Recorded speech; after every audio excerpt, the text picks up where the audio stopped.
ये है दिल्ली क्राइम मोर्चा news network. DDA जो प्रधानमंत्री जो केंद्र के अंदर काम करती है, जो प्रधानमंत्री ये कहते थे कि हवाई चप्पल वाला हवाई यात्रा करेगा, वो हवाई चप्पल वाला नाले में गिरकर उसकी मौत हो रही है। ये दिल्ली का हाल है। 19 फीट गहरे में जाके उस बिरजू का जो मौत हुआ है बहुत दुर्भाग्यपूर्ण है और इस दिल्ली सरकार के सिस्टम को, माननीय एलजी के सिस्टम को दिखाता है कि कितना निकम्मेपन है इस दिल्ली के लिए। यहाँ पे एक सीवर का होल खुला हुआ था जिसमें एक व्यक्ति के पैर फिसलने से उस गड्ढे में गिर जाता है, जिसके गिरने पे उसकी तुरंत मृत्यु हो जाती है। इसी सीवर के अंदर गिरकर लगभग 19 फुट का ये गड्ढा है और ये बिना ढक्कन के था। ये ढक्कन आज डाला इन लोगों ने, इन निकम्मों ने ये ढक्कन कल रात में डाला है ताकि मीडिया के कैमरे में आपके सामने तस्वीर ना जा सके। सिस्टम के माध्यम से एक बच्चे को मौत दी गई थी, आज फिर से सिस्टम के माध्यम से एक युवक को मौत दी गई है। कुछ लोग ये कह रहे होंगे कि वो जो मजदूर था वो नशे में था। मैं कहता हूँ मजदूर नहीं, ये सिस्टम नशे में है। और इससे भी बड़े बड़े नाले खुले हुए हैं जिसमें आए दिन हादसे होते रहते हैं। शिकायत करने पे ये अधिकारी सुनते नहीं है किसी का, और ये सिस्टम और ये सरकार बिल्कुल निकम्मी हो चुकी है दिल्ली के लिए। इस होल को ढकते हुए उन्होंने वीडियो बनाई थी और उसके बाद कहीं ना कहीं ये इनको बोला गया कि आप वीडियो डिलीट कर दीजिए। और मैं इस सरकार को चेतावनी देता हूँ, आज अगर सरकार ने इस पे अगर जागृत नहीं हुआ, अगर बिरजू को न्याय नहीं मिला तो हम लोग भूख हड़ताल पे बैठ जाएंगे। मैं कह रहा हूँ अगर कोई आदमी किसी गड्ढे में गिर गया है, उसमें पानी है, तो उसकी रेस्क्यू टीम जो हमारी होती है, दिल्ली फायर ब्रिगेड पहले नंबर पे आती है, एनडीआरएफ आती है, फिर उसके बाद फोरेंसिक टीम आती है हमारी। वो सारी टीम कहाँ ये सर अभी वो आई नहीं है। तो ये पूछा जाता है मगर 3 बजे से अभी तक टीम नहीं आती है आपकी, ऐसा कैसे हो सकता है? पूर्वांचल के भाई बहन पछता रहे हैं कि इस सरकार को हमने मौका देकर अपने पैरों पे कुल्हाड़ी मार लिया है। अगर आप ये दावा कर रहे हैं कि वो नशे में था और वो गिर गया, तो मैं डीडीए के अधिकारियों को, हमारे एमपी साहब को, रविंद्र इंद्राज जी, हमारे कैबिनेट मंत्री, एमएलए, मास्टर जय भगवान, डिप्टी मेयर, काउंसलर, सबको मैं बुलाता हूं और मैं बोलता हूं कि कौन से रोड पे बिना बताए उनको पैदल चलना है बिना किसी लाइट के, और वो चल के दिखाएंगे और वो गड्ढे में गिरेंगे या नहीं गिरेंगे, और फिर पूछेंगे कि वो नशे में थे या नहीं थे। रेखा गुप्ता जी, या तो सिस्टम ठीक करिए और दिल्ली की जनता को जो आपने वादा करके सरकार में आए हो उसको पूरा कीजिए, नहीं तो आपके खिलाफ ये दिल्ली की और पूर्वांचल की लोग बिगुल फूकने में टाइम नहीं लगाएंगे। कहीं ना कहीं एक क्रिमिनल केस को इन्होंने बिल्कुल केस है और डीडीए के शिवम अग्रवाल इसकी जिम्मेदार हैं। नमस्कार, जय हिंद। आप देख रहे हैं दिल्ली क्राइम मोर्चा। दर्शकों, आज मैं आप मौजूद हूं बेगमपुर रोहिणी सेक्टर 32 का ये पूरा क्षेत्र पड़ जाता है। आपको बता दें, कुछ समय पहले आपने हमारी चैनल के माध्यम से देखा था कि किस प्रकार प्रशासन के माध्यम से, सिस्टम के माध्यम से एक बच्चे को मौत दी गई थी। आज फिर से सिस्टम के माध्यम से एक युवक को मौत दी गई है। कुछ लोग ये कह रहे होंगे कि वो जो मजदूर था वो नशे में था। मैं कहता हूँ मजदूर नहीं, ये सिस्टम नशे में है, ये डीडीए नशे में है।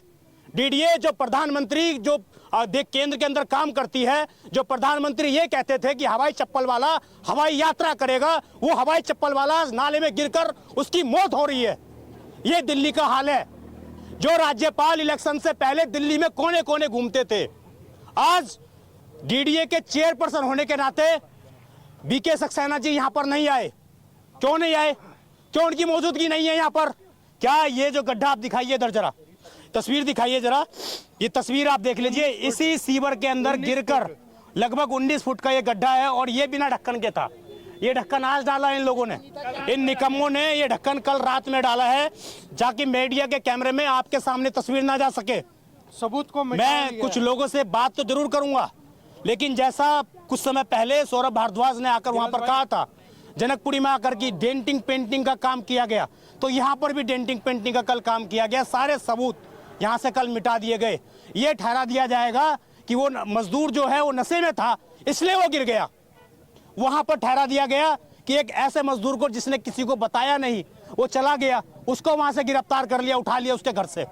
आप समझिए, वो 22 साल का बच्चा 25 साल के बच्चे के जो उसकी हत्या हुई जिस प्रकार जनकपुरी में, उसके बाद उस 22 साल के मजदूर को गिरफ्तार कर लिया कि तूने देखा और तूने हमें बताया नहीं। अब यहाँ पर भी ऐसा ही होगा, क्योंकि जो व्यक्ति साथ में था, इसमें बताया जा रहा है कि दो लोग साथ में थे, और दो लोग साथ में जो थे वो एक तो नशे में था, एक अपने घर जाकर सो गया। उसके बाद उसने दोपहर में आकर पुलिस को बताया कि ऐसे ऐसे मेरे साथ मेरा साथी था बिरजू, वो इसमें गिर गया नाले में और उसकी मौत हो गई। जब सुबह इसको निकाला गया, कल शाम को यहाँ पर ऑपरेशन चलाया गया तो उसमें मौत हो गई। अब मैं खबर पर लौटता हूँ, लोगों से बात करता हूँ, जानता हूँ कि जो लोग कल रात से यहाँ पर मौजूद है, उन लोगों ने प्रशासन की कितनी बेअदबी देखी होगी, प्रशासन ने किस कदर उनके साथ दुर्व्यवहार किया होगा, ये लोग खुद बताएंगे आपको। क्या नाम है सर आपका? मेरा नाम विजय प्रधान है, मैं द हिंदू समाज संगठन का राष्ट्रीय अध्यक्ष हूँ। जी, ये जो कल हादसा हुआ कितने बजे की ये बात है? क्या आपके पास डिटेल्स हैं, पूरी बताइए हमें। ये जो घटना हमें 4 बजे के बाद में हमारे पास में महेश जी का फोन आता है जी, कहते हैं कि यहाँ शिविर में कोई व्यक्ति गिर पड़ा है, आप सभी आ जाएं। तो मैं और तेजपाल जी वहाँ पे गौ चिकित्सालय जो 2 दिन पहले हमारी तोड़ी गई थी, वहाँ बैठे हुए थे, सभी चिंतित थे। हमने कहा हम आते हैं। जब मैं गाड़ी से उतरा, मेरे को कहे कि जी आप आगे जाओ। कितने बजे आए थे यहाँ पर? मैं लमसम आया था शाम के टाइम में, 4 के बाद का ही टाइम था। बाद का 2:30 बजे पुलिस को कॉल हो गई थी। हाँ। क्या जब तक उस व्यक्ति का शव नहीं निकाला गया था? मैं आपको सारी बातें बता रहा हूँ। जब हम आए तो हमें यहाँ से हटाने की कोशिश की गई, तो जो एक दूसरा व्यक्ति था जो इसमें गिरा था, उसके साथ का व्यक्ति था, उसको दिखा कि गाड़ी से उतरे कोई मददगार है, तो उसको हमने साइड में ले जाके हमने उससे पूछा और हमने लाइव वीडियो डाला, उससे पूछा तो उसने बताया कि हमारे साथ का जो व्यक्ति है वो इसमें गिर चुका है। और मैंने कहा कब गिरा? बोले जी गिरा तो परसों ही है। और मैं यहाँ पे जब वो गिरा है तो मैं उसको आवाज़ दे रहा हूँ, तो वो डरता हुआ वो चला गया। वो सामने जो बिल्डिंग आप देख रहे हो उसमें वो काम करते थे, वहाँ चले गए। जब वो उसने अपने ठेकेदार को कल बताया तो कल 2:30-3 बजे वहाँ थाने में जाते हैं। थाने वाले जब यहाँ पे आते हैं तो 3 प्राइवेट टैंकर पानी के टैंक से यहाँ पे पानी निकाला जाता है। ये तो आप जो देख रहे हो ये खाली देख रहे हो, ये पूरा भरा हुआ था। पानी के 3 टैंकर खाली करे जाते हैं। पानी के टैंकर खाली करे जाते हैं। पानी के टैंकर जब खाली करके आप यहाँ सामने देख सकते हो, एक बारी साइड हो जाना, एक बारी ये पानी वहाँ पे सूख गया है, वहाँ पे आप देख सकते हो पानी कितना निकाला गया है।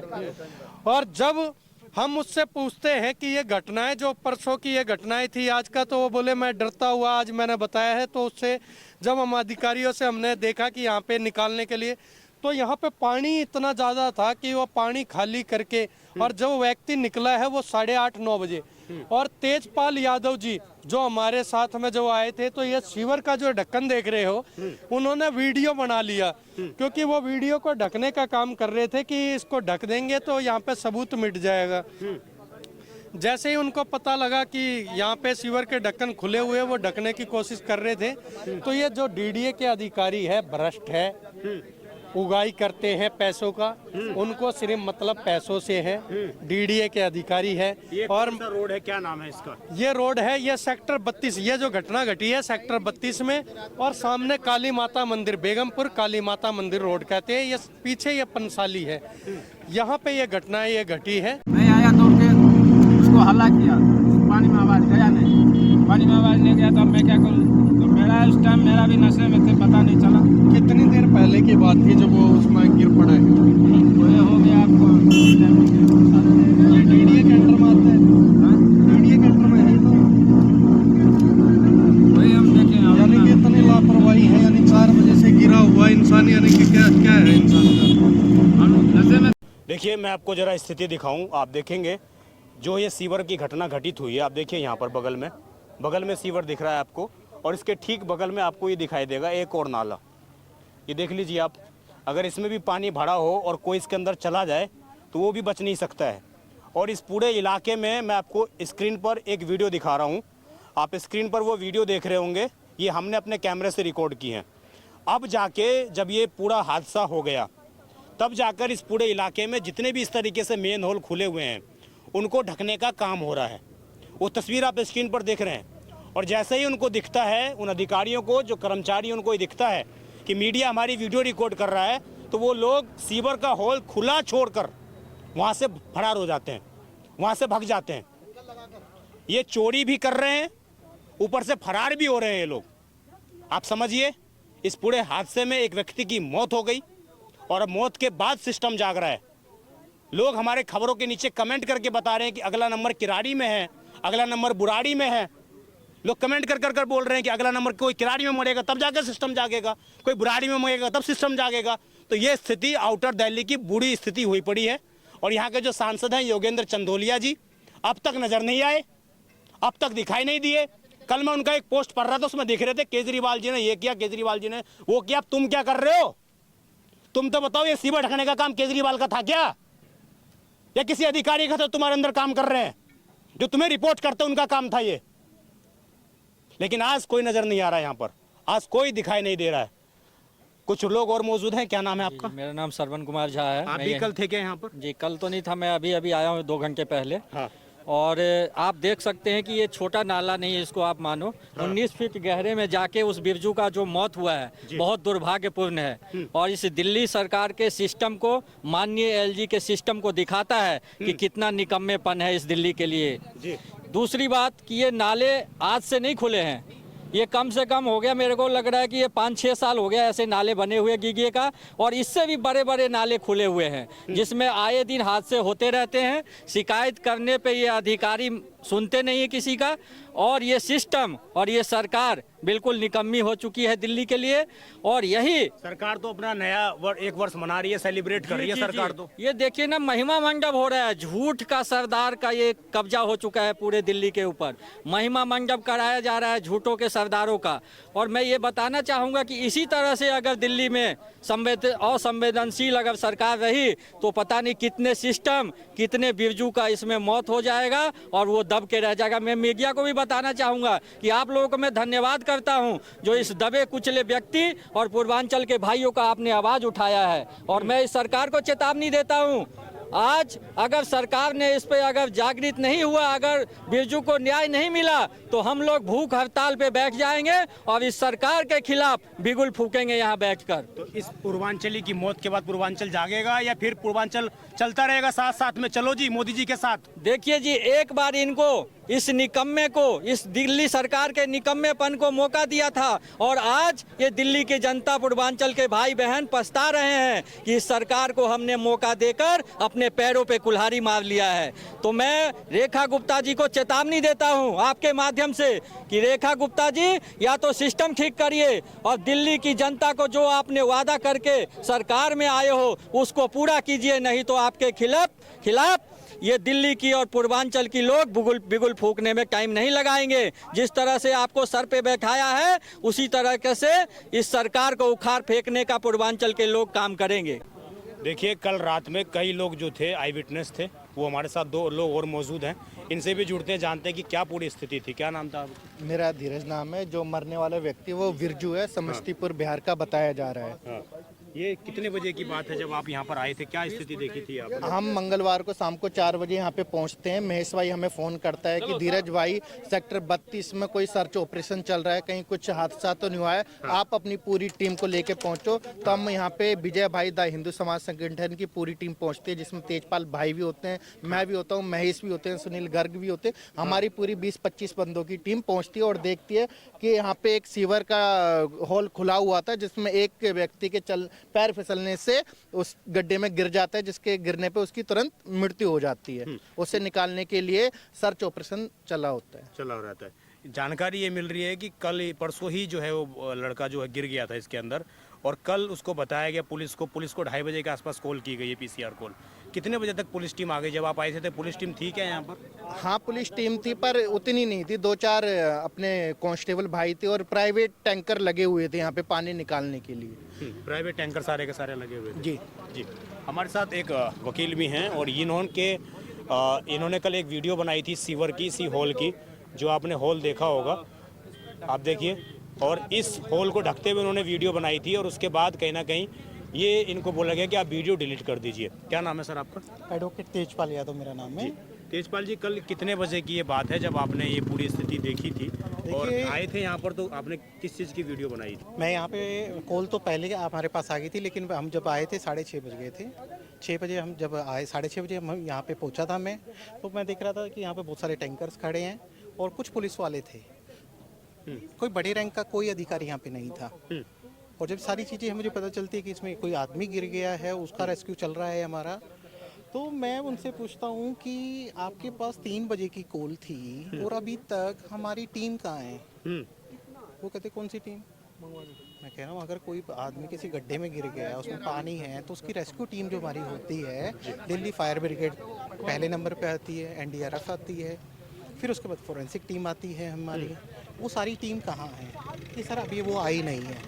तो ये पूछा जाता है, मैं कहा 3 बजे से अभी तक टीम नहीं आती है आपकी, ऐसा कैसे हो सकता है? मैंने उस टाइम पे 7:24 पे अपने फ़ोन से, और फिर जब मैं वीडियो बनाने लगता हूँ तो वो मुझे रोकते हैं कि आप वीडियो DDA का अधिकारी? नहीं, डीडीए का अधिकारी तो ढक्कन लगा रहे थे, मैंने उनकी भी वीडियो बनाई थी। उसमें शिवम अग्रवाल हैं वो जो मेन अधिकारी हैं इनके, वो उनको मैंने लाइव भी चलाया है। मैंने उनसे पूछा भी आप क्या मैटर चल रहा है, तो वो यहाँ से भाग जाते हैं उसके बाद।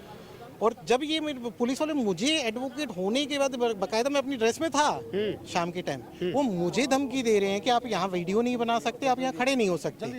वो सबको यहाँ से भगा रहे थे पहले।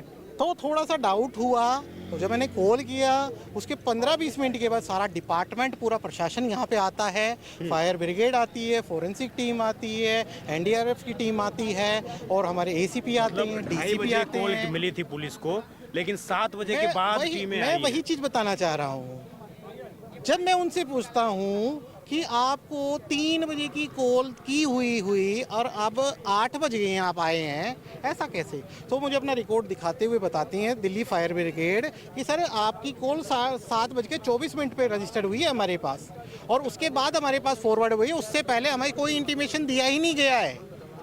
जी, तो पुलिस टीम ने भी ट्रांसफर नहीं किया? नहीं वो आगे देखते रह गए किया, कि क्या हो रहा है। वो अपना कर रहे थे ना रेस्क्यू, दबाने के लिए, उस मैटर को दबाने के लिए वो अपना रेस्क्यू कर रहे थे। वो तो बाय चांस हम यहाँ पे आ गए, और हम जैसे हमने वीडियो बनानी स्टार्ट की तो उनकी मंशा पता चली, तो उसके बाद ये कॉल की गई, उसके बाद सारा प्रशासन आया, और आधे घंटे के बाद बॉडी रिकवर हो गई, जो कि 3 बजे से उनको रिकवर नहीं हो रही थी। देखिए, कहीं ना कहीं इनके बातों से, इनके बयानों से साफ तौर से दिख रहा है कि किस प्रकार इस पूरी घटना में लापरवाही बरती गई है, किस प्रकार जानबूझकर एक व्यक्ति को मौत दी गई है। अब मैं बार बार कह रहा हूं कि आप लोग भी कमेंट करेंगे, कुछ और लोग भी बोलेंगे कि वो नशे में था इसलिए सीवर में गिर गया। ये कोई आपके घर का सदस्य भी हो सकता है जो रात में चल रहा हो, पूरे रात पर कहीं आप लाइट देख रहे हैं, इस खंभे पर दिखाइए, इस पूरे रोड पर कहीं आपको लाइट दिख रही है, पूरा का पूरा ये। हाँ, बात बोलना चाहूँगा, अगर वो ये कह रहे हैं कि वो नशे में था, गिर गया, अगर आप ये दावा कर रहे हैं कि वो नशे में था और वो गिर गया, तो मैं टीडीए के अधिकारियों को, हमारे एमपी साहब को, रविंदर इंद्राज जी हमारे कैबिनेट मंत्री, एमएलए, मास्टर जय भगवान, डिप्टी मेयर, काउंसलर, सबको मैं बुलाता हूं और मैं बोलता हूं कि कौन से रोड पे बिना बताए उनको पैदल चलना है, बिना किसी लाइट के, और वो चल के दिखाएंगे, और वो गड्ढे में गिरेंगे या नहीं गिरेंगे, और फिर पूछेंगे कि वो नशे में थे या नहीं थे। लेकिन चुनूंगा मैं रोड, मैं बताऊंगा कि कहाँ पे गड्ढा है, और मैं पूछूंगा आपको कहाँ चलना है, बिना किसी लाइटिंग के, फिर पता चलेगा इसका। बनाए हुए गड्ढे नहीं होंगे, गड्ढे भी वो होंगे जो उनको दिखाए जाएंगे वहाँ पे, कि ये नहीं कि हमारे गड्ढे बनाए हुए पे हम उनको कह रहे चलने के लिए। तेजपाल जी जो बता रहे हैं, तो वहाँ पे वो रास्ता ही ऐसा वो होगा जहाँ पे वो बता रहे हैं चलने के लिए। मैं आपसे एक चीज जानना चाहूंगा, क्या ये जो ऊपरी हिस्सा था ये कल मौजूद था कि नहीं था? ये भी नहीं था। इवन ये नहीं, ना आगे कहीं था ना आगे कहीं था। मैंने वीडियो बनाई है, मैंने सबको वीडियो दी है, सब में डीडीए के अधिकारी जेसीबी में भर के लाते हैं। जब मैं उनसे पूछता हूँ, मैं उनकी वीडियो बनाता हूँ, तब वो यहाँ से भाग जाते हैं सारे के सारे। और आज भी उधर के जितने भी गड्ढे हैं आज भी खुले पड़े हैं। ये तो यहाँ इंसिडेंट हुआ, अफरा तफरी में रख के चले, और ये रखना मतलब ये क्या बताता है? ये बताता है कहीं ना कहीं एक क्रिमिनल केस को इन्होंने बिल्कुल केस है, और डीडीए के शिवम अग्रवाल इसकी जिम्मेदार हैं। मैं क्लियरली कहता हूं, उससे करप्ट ऑफिसर इस डिपार्टमेंट में कोई नहीं है जो ये सारा लैंड माफिया का काम चलवा रहा है। ये जितनी भी देख रखा है, ये सारी की सारी अनऑथराइज्ड कॉलोनी उसी के उससे चल रही है, ये सारा काम वही चलवाता है। और रात को ऑन द स्पॉट मैंने उसी की अपनी फेसबुक पे लाइव की है, जिसमें उसके पास कोई जवाब नहीं था और वो यहाँ से निकल के भाग गया। जी। देखिए तमाम लोग तमाम तरह के आरोप लगा रहे हैं और बार बार जो मैं आपको बता रहा हूँ, बार बार जो मैं आपको बताने का प्रयास कर रहा हूँ कि आप समझिए किस प्रकार सिस्टम के माध्यम से ये पूरी की पूरी एक प्लानिंग सहित मौत दी गई है। इसको प्लानिंग इसलिए हम कहेंगे क्योंकि पहले से डीडीए के अधिकारियों को पता था कि यहाँ पर सीवर के होल्स खुले हुए हैं। आज भी जो स्क्रीन पर आप वीडियो देख रहे हैं, आप समझिए आज जो सीवर के होल्स हैं उनको आज ढकने का प्रयास किया जा रहा है। तो आप समझ जाइए किस प्रकार की यहाँ पर स्थिति है और कैसे जानबूझकर अधिकारियों के माध्यम से, सिस्टम के माध्यम से एक और व्यक्ति की मौत इस पूरे दिल्ली के अंदर, राजधानी के अंदर दी गई है। हम कहने को पूरे विश्व के चौथे नंबर के इकोनॉमिक लार्जेस्ट देश हैं, लेकिन उस देश की राजधानी की हालत ये है कि आज भी देश के अंदर राजधानी में सीवर के अंदर गिरकर लोगों की मौत हो रही है। आप देखते रहें दिल्ली क्राइम मोर्चा। मैं विजय ठाकुर अपने सहयोगी दीपांशु के साथ। धन्यवाद।